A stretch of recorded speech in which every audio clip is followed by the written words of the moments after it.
साल था 1949 जब देश में आजादी के बाद विकास की गाथा लिखी जा रही थी और उसी दौरान धनबाद में भी एक नई गाथा लिखी जा रही थी और वो गाथा थी एशिया की सबसे बड़ी श्रमिक नगरी बनने की।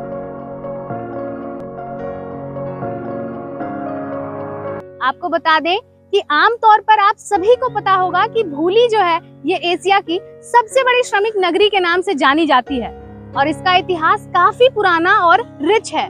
तो भूली का इतिहास शुरू होता है सन 1949 में, जब प्लान किया गया कि यहाँ पर जो कोयला खदान में काम कर रहे श्रमिक हैं उन्हें एक आवास प्रदान किया जाए। नमस्कार, आप देख रहे हैं मिरर मीडिया का खास कार्यक्रम धनबाद नामा और इसी कड़ी में आज हम आपको बताएंगे एशिया की सबसे बड़ी श्रमिक नगरी भूली के बारे में और हम चर्चा करेंगे इसके अतीत, वर्तमान और भविष्य के बारे में। अब हम यहाँ के कुछ वरिष्ठ लोगों से बातचीत करेंगे और जानेंगे कि इसका जो इतिहास है ये कितना गहरा और कितना पुराना है और क्या कुछ इसके मायने रहे हैं और किस तरह से ये जो श्रमिक नगरी है ये यहाँ पर लोग यहाँ आकर बसे हैं। आप कितने समय से यहाँ पर हैं? हम 1965 से हैं यहाँ, 1965 से। तो उस समय ये जो श्रमिक नगरी है ये उस समय धीरे धीरे बस रही थी या उस समय तक पूरा ये बस चुका था? उस समय ऐसा था, थोड़ा पास्ट में हम जाते हैं। 49 में जब लेबर मिनिस्टर ने बाबू जगजीवन राम, उस समय इंटरिम गवर्नमेंट के श्रम मंत्री थे, तो उन्होंने यहाँ जो प्राइवेट मजदूर जो हैं, पहले खदान तो सब प्राइवेट की थी, सरकारी था नहीं, उनकी हालत या दशा देखकर झोपड़ी में रहते थे, गंदगी में रहते थे और कोयला काटते थे। तो उन्होंने सोचा और सोच करके एक दिमाग में लाया कि लोगों को एक साफ सुथरा जगह दिया जाए। यही सोच हमारे श्रम मंत्री का था और उन्होंने ये सोचकर इस लैंड को एक्वायर किया गया लेबर कॉलोनी के लिए, श्रमिक कॉलोनी, जो एशिया का ये सबसे बड़ा कॉलोनी हुआ। वो पहले बार में यहाँ का ए ब्लॉक, बी ब्लॉक और सी ब्लॉक बना। अच्छा, जो मजदूर थे वो यहीं के थे या कहीं बाहर के थे? सब बाहर के थे, जो कोयला खदानों में काम करने वाले इलाहाबाद के थे, बने यूपी साइड के थे, बिहार के थे, झारखंड के थे, सभी ऑल ओवर इंडिया के लोग यहाँ थे। जैसा कि आपने बताया कि आप यहाँ पर 1965 में आए थे, तो उस दौरान कैसा था भूली? उस दौरान तो कम से कम 2 बसें चलती थी, लेबर बसें, प्राइवेट बस नहीं था। तो प्राइवेट बसेस नहीं थी, उसमें लेबर बस था, उसी से लोग जाते जाते थे। और कोल माइंस का, क्योंकि बाद में ये कोल माइंस को हैंड ओवर किया गया, सारा ये ABC ब्लॉक 3 ब्लॉक ही था। ये कोल माइंस वेलफेयर ऑर्गेनाइजेशन का स्थापना हुआ, जगजीवन बाबू ने ही किया और वो जगजीवन नगर में स्थित है। तो उसके कंट्रोल में ए ब्लॉक और बी ब्लॉक, सी ब्लॉक आ गया। कोल माइंस का ही जमीन जो था डी ब्लॉक, जो निर्माण 1975 से शुरू हुआ। 1975 में डी ब्लॉक बनी, जिसमें 2000 समथिंग क्वार्टर है। 85 में ई ब्लॉक का निर्माण शुरू हुआ, इसमें भी करीब 1800 आवास हैं। उसके बाद सी टाइप ऑफिसर्स फ्लैट बने, बी टाइप बने, जो सीनियर वर्कर्स हैं उनके लिए। ये इनका निर्माण का अवधि यही डेट है, टाइम है। धीरे धीरे जो है सो यहाँ यातायात की सुविधा बढ़ी तो लोग भरना शुरू किए, आना शुरू किए। जो खाली क्वार्टर थे उसमें लोग बसने लगे। एक ब्रिगेडियर चलती थी कोल माइंस ऑर्गेनाइजेशन की, वो भी एक साधन हम लोग मानते थे कि उससे हम लोग जैसे स्टाफ जाते थे तो हम लोग भी चले जाते थे, लेकिन उस समय उसका डिसाइडेड था कि सुबह और फिर शाम। लेबर बस भी अपने टाइम से जाती थी ड्यूटी में, वही यातायात का साधन था। तो 3 दुकानों से यहाँ लोगों को अपना आपूर्ति होती थी लोगों का। तो ये सिलसिला चलता चला गया। 89 में कोल माइंस वेलफेयर ऑर्गेनाइजेशन को ये कहा गया, कोल माइंस वेलफेयर ऑर्गेनाइजेशन ऐसा करती थी कि 75% अनुदान देती थी और जो प्राइवेट ऑनर है उनसे 25% लेती थी। कोल माइंस के समय में यहाँ भारत दर्शन होता था, पिक्चर दिखाए जाते थे, इंटरटेनमेंट का साधन था, एमपीआई हॉल थे, ट्रीटमेंट के लिए हॉस्पिटल, रीजनल हॉस्पिटल खोला गया। ये सुविधा बढ़ाती चली गई कोल माइंस वेलफेयर ऑर्गेनाइजेशन। बाद में कुछ ही ऐसा आयोग ने, जो मनमोहन सिंह हमारे जो पूर्व प्रधानमंत्री थे उनका आयोग बना था, उस समय वो प्लानिंग कमीशन के चेयरमैन थे, तो उन्होंने कहा कि नहीं, डुप्लीकेसी ऑफर हो रहा है, इसलिए इस एसेट्स को बीसीसीएल को दे दिया जाए। कब तो की ये बात है, कौन से ये साल? 89 में 89 में ये एसेट्स ट्रांसफर हुआ बीसीसीएल को। आउटसाइडर्स जो हैं वो ऑथराइज रह रहे थे, अलॉटेड था उनका कोटा। सुविधा भी बीसीसीएल कम कर दिया, सारा चीज मेंटेनेंस रिपेयरिंग बंद कर दिया। अब तक तो सारा ये मड मोटर का बना हुआ एबीसी है, ये धराशायी हो जाता है।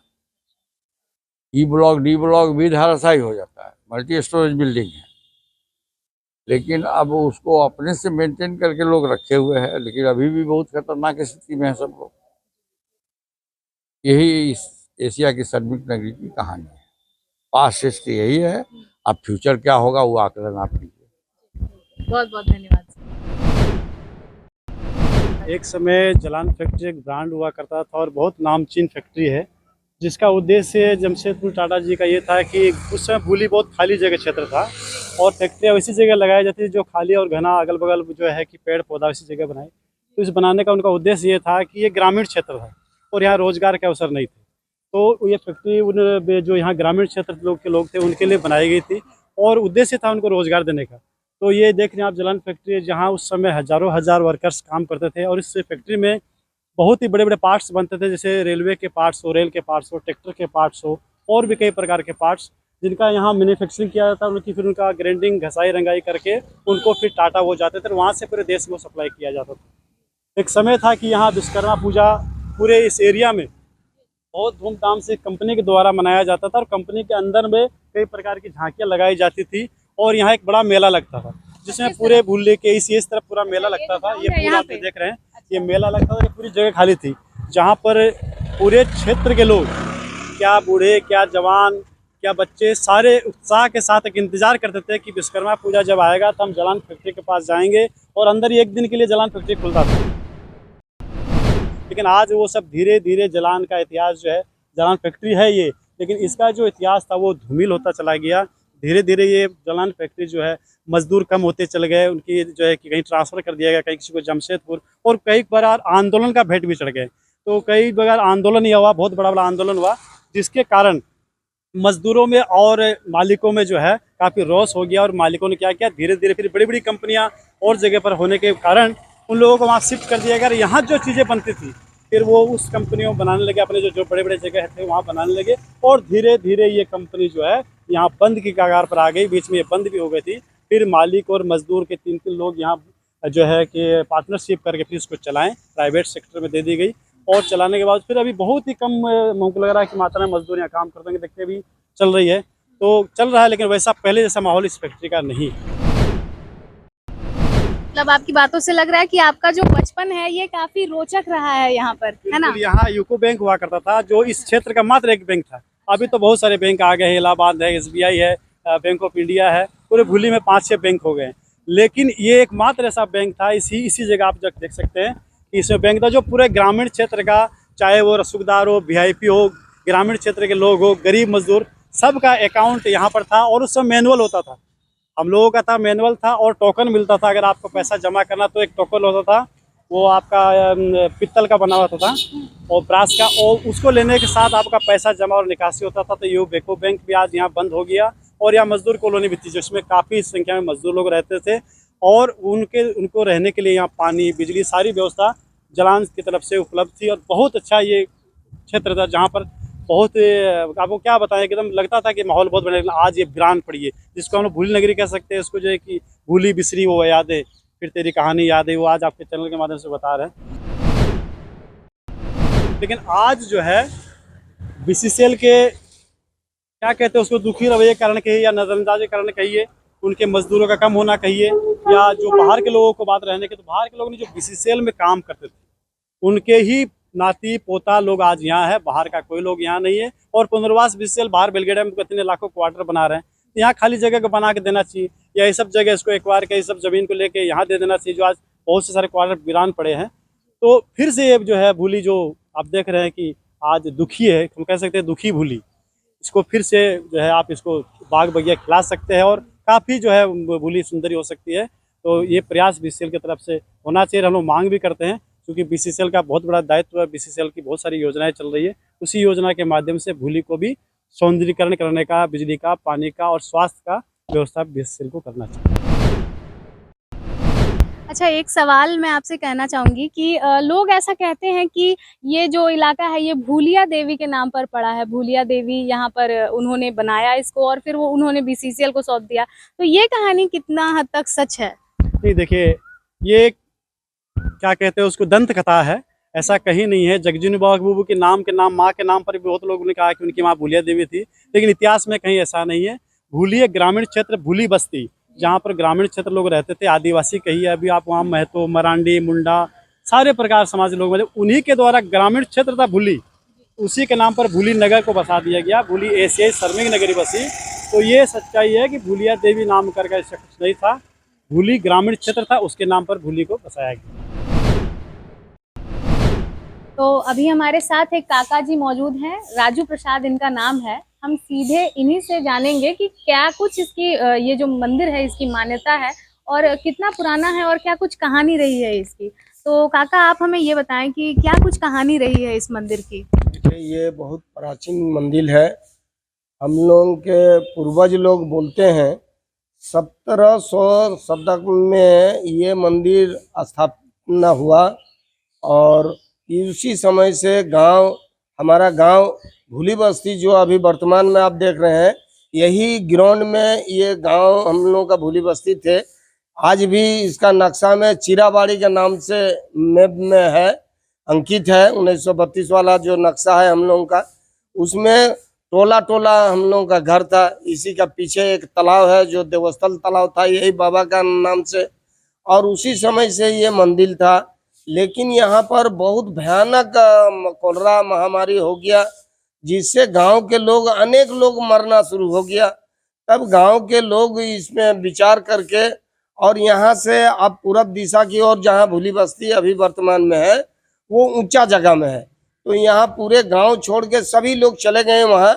आज भी आप जाके भूली बस्ती में देखेंगे, मातो टोला अलग है, रवानी टोला अलग है, कुम्हार टोला अलग है, कोड़ा टोला अलग है, ऐसा बोल के 7 टोला है, जो जाके वो लोग अपना व्यवस्था के अनुसार में अपना अपना जाति समाज की तरफ से टोला बनाया।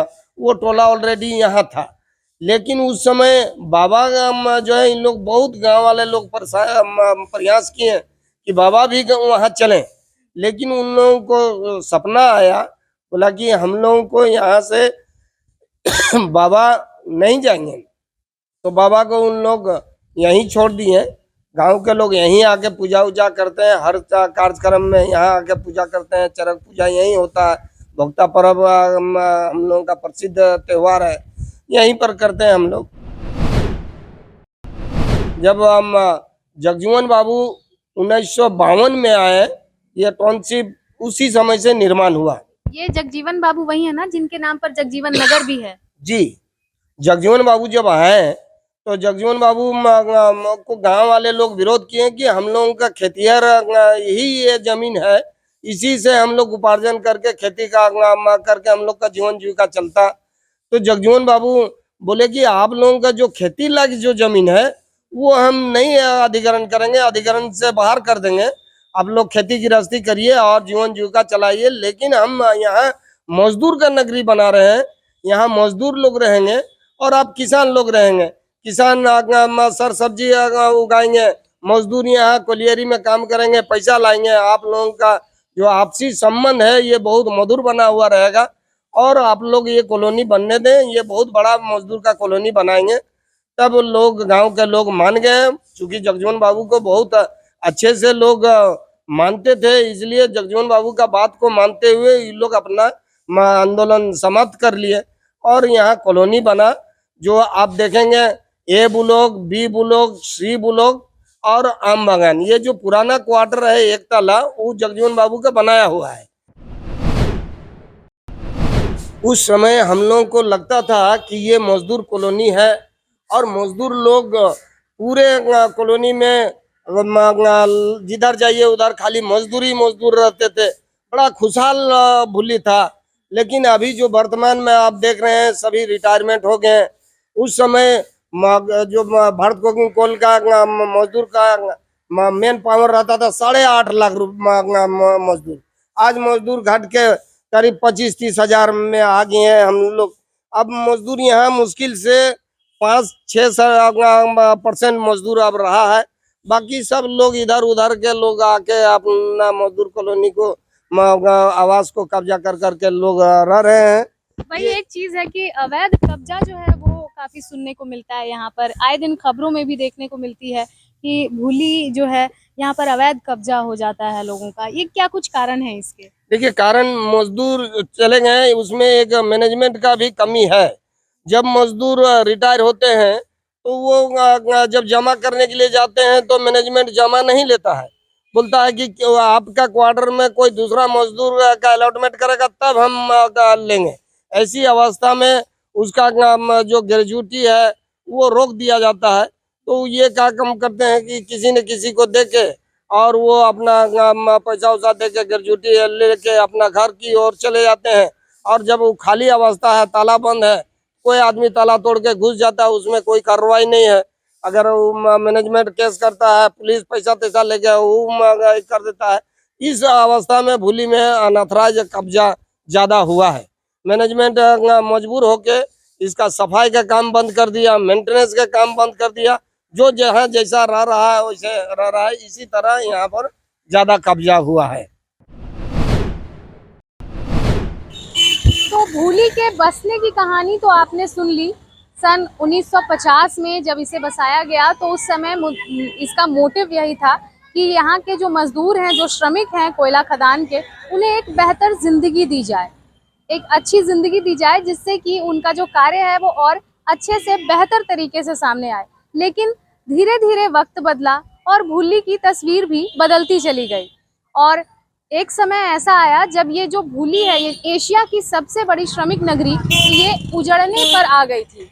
और तब यहाँ के लोगों ने, यहाँ के स्थानीय लोगों ने कई प्रयास किए और जिससे कि आज भी ये भूली जो है ये आपके सामने उसी तरह दिख रही है जैसे ये पहले हुआ करती थी। हम अभी कुछ और लोगों से भी जुड़ेंगे और जानेंगे कि किस तरह से ये जो भूली है ये उजड़ने के कगार पे आ गई थी। हमें बताएं कि किस तरह से ये उजड़ने के कगार पे आ गई थी, क्या कुछ कारण रहे थे उस समय? भूली नगर एशिया की सबसे बड़ी नगरी है और इसमें 6,500 मजदूर हैं, मतलब 6,500 क्वार्टर है और कुछ पार्ट पहले बसा है और हम लोगों को नया डी कुसुंडा से उजाड़ कर यहाँ बसाया गया था 1978 में। उसके बाद हम लोग बीसीसीएल कर्मी के ही बच्चे हैं। हम लोगों को अनऑथराइज के नाम पे जिस समय रघुवर दास की सरकार था, 100 दिन का अल्टीमेटम देकर भूली को हटाया जा रहा था। उस समय हमारे स्वर्गीय नीरज सिंह भी थे, सांसद ददे दुबे भी थे, मनान साहब भी थे। हम लोगों ने जब भूली को उजाड़ा जा रहा था तो हम लोगों ने एक जन संघर्ष समिति बनाकर और बीसीसीएल के प्रबंधक के साथ लड़ाई लड़ा। उसी क्रम में पहला नोटिस मेरे यहाँ भी आया। मेरे यहाँ आया तो हम अपने ऊपर 15 लीटर करासन तेल डालकर आत्मदाह करने का भी प्रयास किए, जिसमें हमारे ददे बाबा हम आए और उसके बाद नेशनल टीवी भी आकर हमारा इंटरव्यू लिया था। मटकुरिया गोली कांड हुआ, उस समय भी नीरज सिंह आपका जेल भी गए, मनान साहब जेल गए और 2009 से लेकर अभी तक हम लोग भूली को बचा कर रखे हुए हैं। लेकिन बीसीसीएल दोहरी नीति कर रहा है। यहाँ मजदूर रहते हुए भी बीसीसीएल का कोई भी योजना, कोई भी क्वार्टर पे इसका कोई योजना नहीं है। मतलब लोग अपने से बना भी रहे हैं और अपने से रह भी रहे हैं। और साथ साथ बीसीसीएल हम लोगों के साथ ऐसा व्यवहार कर रहा है कि बार बार नोटिस के माध्यम से, होली खाली कराने के नाम से, हॉस्पिटल उजड़ने के नाम से, मतलब बिजली काटने के नाम से, मतलब इस तरह से कर रहा है कि जैसे हम लोगों को यहाँ से खाली करके चल जाए। लेकिन हम लोग भोली के नगर के लोग बारहो एरिया के यहाँ मजदूर हैं और हम लोग जब भारत कोकिंग कोल लिमिटेड में हमारे बाबूजी इसमें सेवा दिए, आज जो स्थिति हम लोगों के साथ में है, हम लोग किस बिना पे क्वार्टर खाली करें? कुछ पैसा भी हम लोग का बकाया है, इसलिए हम लोग रह रहे हैं। ठीक है, हम लोग को हटा दीजिए, लेकिन हम लोग का कोई वैकल्पिक व्यवस्था दीजिए। तो अभी जो यहाँ के क्वार्टर हैं उसका रख रखाव कौन कर रहा है, कोई है ऐसा? अभी बीसीसीएल के नाम से कोई रख रखाव नहीं है। हर बरसात में एक दो घर गिरता है। अपने जान पे जोखिम रखकर यहाँ मजदूर और मजदूर के बाल बच्चा रह रहे हैं। किसी भी समय एक बहुत बड़ा हादसा होगा, बहुत बड़ा हादसा होगा। पीटीए क्या कर रही है? भूली टाउनशिप एसोसिएशन जो है, पीटीए यहाँ बस एक लूट खसोट का अड्डा रह गया। वहाँ जो भी वर्कर बचे हुए हैं, संडे भी चाहिए, 30 दिन ड्यूटी भी चाहिए, लेकिन कोई भी काम का वो लोग नहीं है। ना हम लोग को पानी मिल रहा है, ना हम लोग को बिजली मिल रहा है, ना हम लोगों का रख रखाव घर का है, ना हॉस्पिटल भी था वो भी जाने का कगार पे है, उसको भी हम लोग किसी तरह बचा कर रखे हैं। अभी 4 डॉक्टर आए हैं। तो इस तरह स्थिति है कि बीसीसीएल का दोहरा नीति देश में, जब भारत कोकिंग कोल लिमिटेड जब जगजीवन बाबू इसको बसाए थे, तो हम लोग का हक बनता है कि आपके ही अधीन के मजदूर यहाँ पे रहते हैं, तो पूरा व्यवस्था देना आपका काम है। चाहे बिजली हो, पानी हो, घर हो, स्वास्थ्य हो, सब चीज़ देना आपका काम है। 1 किलोमीटर के अंदर में, आपका बगल में ही 1 किलोमीटर के दायरे में कोलियरी है। तो इस तरह से हम लोगों को पड़ताना किया जा रहा है। तो मतलब वर्तमान की स्थिति अगर देखी जाए तो वर्तमान में ये जो भूली टाउनशिप है, इसके साथ कहीं ना कहीं सौतेला व्यवहार किया जा रहा है। जी जी जी जी, पूरा सौतेला व्यवहार, हम लोग को कोई देखने के वाला नहीं। तो बिल्कुल भूली के अतीत वर्तमान के बारे में तो हमने चर्चा कर ली। अब हम इसके भविष्य के बारे में चर्चा करेंगे और यहाँ के कुछ युवाओं से जुड़ेंगे और बातचीत करके ये जानने का प्रयास करेंगे कि अतीत और वर्तमान के बाद भूली का भविष्य क्या कुछ हो सकता है। क्योंकि इसका जो अतीत है ये काफी ऐतिहासिक रहा है और गौरवपूर्ण रहा है, और इसका वर्तमान जो है ये काफी संघर्षपूर्ण रहा है। तो इसका भविष्य क्या कुछ हो सकता है, क्या कुछ इसका भविष्य हो सकता है, यहाँ के युवा होने के नाते आप बताएं हमें। देखिए, भूली का भविष्य पहले भी बेहतर था, लेकिन फिलहाल कुछ वर्षों से बेहतर नहीं चल रहा है। क्योंकि बेहतर बनाने के लिए सबसे पहले यहाँ पे स्वास्थ्य के प्रति ध्यान देना होगा। हॉस्पिटल, एक भूली में हॉस्पिटल थी जो अब लगभग बंद के कगार पे है। वैसा नहीं है जैसा सुविधा पहले हुआ करता था। तो सबसे पहले तो हॉस्पिटल को सुचारू रूप से चालू करना चाहिए, जिससे यहाँ की जनता हो, श्रमिक हो, उनका इलाज हो सके। उसके बाद बच्चों के खेलने के लिए कोई पार्क वैसा नहीं है जहाँ पे बच्चे लोग खेल सके। अब भूली में अभी सड़क का तो निर्माण हो चुका है, लेकिन आप धनबाद भूली मोड़ से जब चलेंगे और यहाँ भूली के झारखंड मोड़ तक जाएंगे, सड़क का निर्माण बहुत अच्छा हो गया। लेकिन इस रास्ते में विद्यालय, उसके बाद हॉस्पिटल, हर एक चीज़ पड़ता है। ये मेन लाइन हुआ, लेकिन दोनों सड़क के किनारे में किसी भी पैदल चलने वालों के लिए जगह नहीं बनाई गई है। सब आप खुद देख लीजिए, यहाँ कैमरा आप घुमा लीजिए, कहीं चलने, अगर कल के डेट में कोई रोड पे चलेंगे, अब साइड में चलने का जगह नहीं है तो रोड पे ही पब्लिक चलेगी। और ऑटो का रफ्तार हो, गाड़ी हो, या कोई भी चीज़ चल रहा है, तो अब जब पब्लिक रोड पे चल रही है तो कोई भी अनहोनी हो सकती है। तो सबसे पहले इस चीज़ पे सड़क के किनारे पैदल चलने का जगह होना चाहिए, बच्चों लोगों के लिए पार्क होना चाहिए, हॉस्पिटल को चालू करना चाहिए। शिक्षा व्यवस्था कैसी है यहाँ पर? शिक्षा व्यवस्था तो यहाँ पे एक स्कूल हमारा सरस्वती विद्या मंदिर चलता है। भूली बी ब्लॉक टेम्पो स्टैंड में एक सरकारी मध्य विद्यालय है, और भी 2-3 स्कूल हैं जिसका शिक्षा व्यवस्था भी ठीक ही चल रहा है। कोई बालिका विद्यालय है जो कि बंद होने के कगार पे है?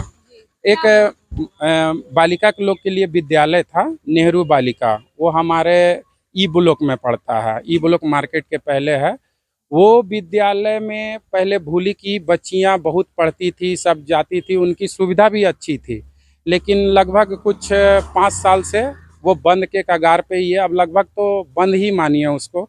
तो सबसे पहले उसको चालू करना चाहिए, जिससे यहाँ की बच्चियां उसमें पढ़ सके और बच्चियां को दूर दूर जाके परेशान ना होना पड़े।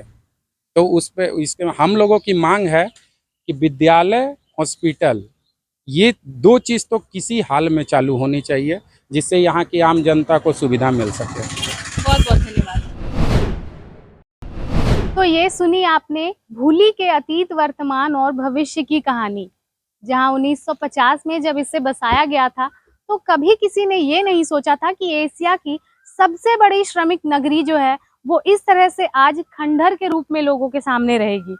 और ये जो तमाम आप खंडहर नुमा संरचना देख रहे हैं, ये सालों पहले जो है यहाँ के श्रमिकों का बसेरा हुआ करता था और यहाँ पर लोग जो है रहा करते थे और उनकी कई सारी भूली बिसरी यादें जो हैं वो यहाँ पर लोगों ने बिताए हैं। और आप देख सकते हैं कि अभी वर्तमान में क्या कुछ यहाँ की स्थिति है। जैसा कि हमने यहाँ के स्थानीय लोगों से बातचीत की तो लोगों ने बताया कि भूली क्षेत्र में अभी भी बहुत सारी जगह है जिसे अभी भी जो कोयले में तप रहे लोग हैं, जो अक्सर जिनके घर ध्वस्त हो जाते हैं, कोयला क्षेत्र में जो बस रहे लोग हैं, उन्हें यहाँ पर सहारा दिया जा सकता है, आसरा दिया जा सकता है, बशर्ते यहाँ की अथॉरिटी को थोड़ी सी एक आप कह सकते हैं कि एफर्ट देने की जरूरत है और एक कदम उठाने की जरूरत है। तो ये आप देख पा रहे होंगे कि आज के समय में ये जो भूली इलाका है, यहाँ के क्वार्टर का क्या कुछ हाल है। क्योंकि यहाँ के लोगों ने भी बताया है कि जैसे जैसे यहाँ का जो रेंट है वो बढ़ाया गया तो यहाँ पर लोगों ने इसका विरोध किया और जिसके बाद यहाँ का जो मेंटेनेंस है ये BCCL और BTA जो है, भूली टाउनशिप एसोसिएशन जो है, उसके द्वारा यहाँ पर जो मेंटेनेंस है वो बंद कर दिया गया। और जिसका नतीजा आप देख पा रहे हैं कि किस तरह से ये जो घर है ये वीरान पड़ा हुआ है, ये क्वार्टर वीरान पड़ा हुआ है। अगर इसका मेंटेनेंस सही ढंग से कर दिया जाए तो ये किसी के लिए आसरा बन सकता है, एक उम्मीद की छत प्रदान की जा सकती है किसी को। और जैसा कि यहाँ के लोगों ने बताया है कि अभी फिलहाल जो है ये अवैध कब्जा का जो है वो केंद्र बन चुका है। तो यानी कि आप देखिए, मैं नितेश से गुजारिश करना चाहूंगी कि वो आकर जरा कैमरे को अंदर की ओर ले जाएं। और अभी आप देख पा रहे होंगे कि ये एशिया की सबसे बड़ी श्रमिक नगरी का एक क्वार्टर है जो अभी पूरी तरह से वीरान पड़ा है। और ये किसी के सपनों का घर हो सकता था, किसी के आप कह सकते हैं कि किसी का आशियाना हो सकता था, यादें बसाई जा सकती है इसमें। और ये देखिए पूरी तरह से ये जो घर है ये वीरान पड़ा है। और अभी जैसा कि धनबाद की जनता ही नहीं बल्कि पूरे देश की जनता इस बात से अछूती नहीं है कि झरिया किस प्रकार से जल रहा है और वहां पर जो बस रहे लोग हैं वो आज भी डर के साए में हैं। उनके डर का साया जो है वो कारण भी इसीलिए है क्योंकि वहां पर जो है आए दिन कई तरह की ऐसी घटनाएं होती हैं कि रातों रात पूरा का पूरा घर जो है वो गोफ में चला जाता है। तो कहीं ना कहीं इस जगह को, क्योंकि अब जो है, हालांकि पहले के समय में जब इसे बसाया गया था उस समय यहाँ पर जो है संसाधन हम कह सकते हैं कि नहीं था, लेकिन अभी समा कुछ यूं है कि यहाँ पर हर तरीके से तमाम जो संसाधन है वो देखे जा रहे हैं और हर तरह से ये परिपूर्ण है आम जनता के लिए। तो कहीं ना कहीं ये एक अच्छे रूप में लाया जा सकता है और इसकी जो मरम्मतीकरण है वो अगर सही ढंग से की जाए तो यहाँ के लोग ही नहीं बल्कि धनबाद के जो लोग हैं जो डर के साए में जी रहे हैं उन्हें भी एक सुरक्षित छत प्रदान किया जा सकता है। तो चलते चलते अब हम आ पहुंचे हैं भूली के BCCL हॉस्पिटल कॉम्प्लेक्स में। और यहाँ पर आपको हम बता दें कि ये जो बिल्डिंग है ये office of the junior electrical engineer JBVNL के द्वारा बनाई गई है। और यहाँ पर खास तौर से आप देख सकते हैं कि यहाँ पर साफ साफ लिखा गया है कि इलेक्ट्रिक सप्लाई सेक्शन है ये भूली टाउनशिप का BCCL के द्वारा। और इसके अलावा यहाँ पर यहाँ का BCCL हॉस्पिटल भी है और यहाँ पर फिनांस सेक्शन का ऑफिस भी है। तो एक और मज़ेदार चीज़ मैं आपको दिखाना चाहूँगी कि ये जो जर्जर बिल्डिंग आप देख पा रहे हैं ये किस तरह से इसकी हालत हो गई है, इसका जो आप कह सकते हैं कि उद्घाटन है वो बहुत ज़्यादा पहले नहीं हुआ है, ये 2019 की बात है। लेकिन मरम्मती की आप कह सकते हैं कि आशा देखता हुआ ये बिल्डिंग धीरे धीरे अब ध्वस्त हो रहा है। और इस बोर्ड में आप देख पा रहे हैं कि आज दिनांक 4/7/2019 को माननीय सांसद पशुपतिनाथ सिंह, उस समय के जो सांसद थे पशुपतिनाथ सिंह, उनके द्वारा और विधायक राज सिन्हा जी के द्वारा ये जो है इसका उद्घाटन किया गया था। मतलब 2019 में ये जो भवन है इसका उद्घाटन किया गया था JBVNL के द्वारा। और अभी आप इसकी हालत देख सकते हैं, ये जो दीवारें हैं ये काफ़ी कुछ बयां कर रही हैं। जिस तरह से इसका जो प्लास्टर है वो झड़ रहा है, जिस तरह से ये जो परिसर है इसके आगे आप, मैं नितेश से गुजारिश करना चाहूँगी कि वो आगे का ये जो दरवाज़ा है वो दिखाएं। ये ग्रिल गेट जो है अभी वीरान पड़ा हुआ है, ये पूरा का पूरा बिल्डिंग। और इस तरह से आप देख सकते हैं किस तरह से यहाँ पे घास उगा हुआ है। और ये लगभग आप कह सकते हैं कि खस्ता हालत में ये बिल्डिंग आ चुकी है और जर्जर स्थिति है यहाँ की। और इसके अलावा हम आपको बता दें कि जब हमने यहाँ के स्थानीय लोगों से बातें की तो उनका ये कहना था कि यहाँ पर स्वास्थ्य व्यवस्था जो है वो भी बहुत ज़्यादा अच्छी नहीं है और आपातकालीन स्थिति में लोगों को SNMMCH का ही रुख करना पड़ता है, क्योंकि यहाँ पर जो अस्पताल है वो नाम मात्र का अस्पताल रह गया है।